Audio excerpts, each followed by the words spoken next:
రాష్ట్రంలో పర్యావరణం అనేటువంటిది కానీ పర్యాటకం అనేటువంటిది కానీ పూర్తి స్థాయిలో నాశనమైనటువంటి సందర్భాన్ని మనం చూసాం.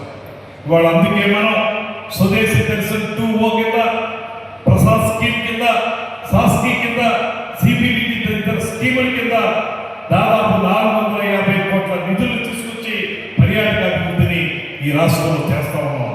అఖండ గోదావరి, గండికోట ప్రాజెక్టు, సూర్యనగర్ బీచ్ అభివృద్ధి, నాగార్జున సాగర్, అహోబిలం, అరకు, అన్నవరం తదితర ప్రాంతాలను అభివృద్ధి చేస్తా ఉన్నాం. ఎందుకంటే లంచ్ టైం అయితే కాబట్టి ఎక్కువసేపు మాట్లాడాలి. ఎందుకంటే విశిష్ట అతిథిగా ఉన్నారు కాబట్టి వారు మాట్లాడతారు. నేను మళ్ళీ మళ్ళీ చెప్తున్నాను, మన కోసం, మన గిరిజనుల అభివృద్ధి కోసం, మన గిరిజనుల అభివృద్ధి కోసం, మన కోసం, మన బ్రతుకులు బాగుండడం కోసం ఇలాంటి వినూత్నమైన కార్యక్రమాలు తీసుకొచ్చారు. నేను మళ్ళీ చెప్తున్నాను, మనసారి కూడా చెప్పాను, ఈ ఉత్సవాల గురించి ఒక మాట చెప్పాలి. తాగితే అరకు కాఫీ తాగాలి, తింటే అనకాపల్లి బెల్లం తినాలి, చూస్తే బీచ్లో విశాఖ ఉత్సవాలు చూడాలి అనే ఉద్దేశంతో ఈ విశాఖపట్నం, ఉమ్మడి విశాఖపట్నంలో ఈ ఉత్సవాలు ఏర్పాటు చేయడం జరిగింది. 1 వీక్ నుంచి వైజాగ్లో ఉత్సవాలు జరుగుతున్నాయి. మనకి 3 రోజులు, అలాగే అనకాపల్లిలో 2 రోజులు ఈ ఉత్సవాలను తిరిగించి రేపటి నుంచి వివిధ రకమైనటువంటి సింగర్స్ కానీ, డాన్సర్లు కానీ ఆటపాటలతో అందరినీ కూడా అలరించడానికి వస్తున్నారు. మనందరం చూసి అన్ని ప్రోగ్రామ్స్ ని సక్సెస్ చేయాలని మరొకసారి మీ అందరినీ కోరుకుంటూ, చివరిసారిగా మాట్లాడవలసినటువంటి కందులు దుర్గేష్ గారు మాట్లాడే ప్రోగ్రామ్ అయిపోతుంది. ఆ తర్వాత లంచ్ ఉంటుంది కాబట్టి దయచేసి అందరూ కూడా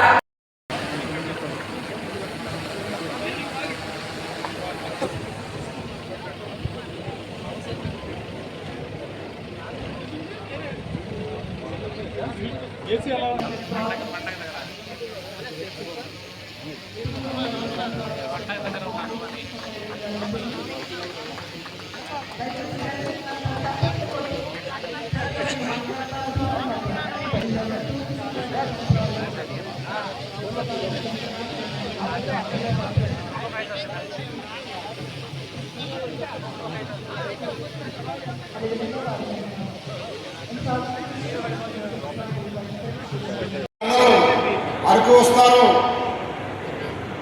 ఇక్కడ గిరిజనులకు ఉపాధి దొరుకుతుంది, గిరిజనులకు ఆర్థికంగా కొంత ఉపాధి లభిస్తుంది అనే ఒక ఉద్దేశంతో ప్రతి సంవత్సరం ఘనంగా ఈ ఉత్సవాన్ని నిర్వహించడం జరుగుతూ ఉంది.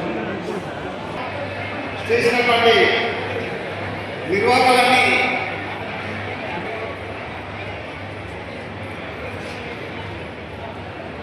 అరకు ఉత్సవం మన కల్చర్ని, మన సంస్కృతి సాంప్రదాయాన్ని ఈ ప్రపంచానికి తెలియజేస్తూ ఉంది. అరకు ఉత్సవం ద్వారా మనం అదేవిధంగా మరికొద్ది క్షణంలో 4th కార్నివాల్ జరుగుతుంది. దయచేసి ఫ్రంట్ ప్లేస్ అంతా ఖాళీ చేయాలి.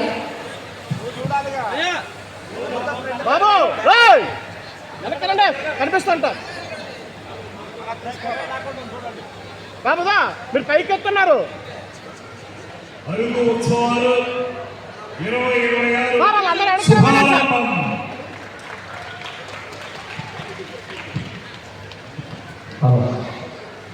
Thank you sir, thank you so much.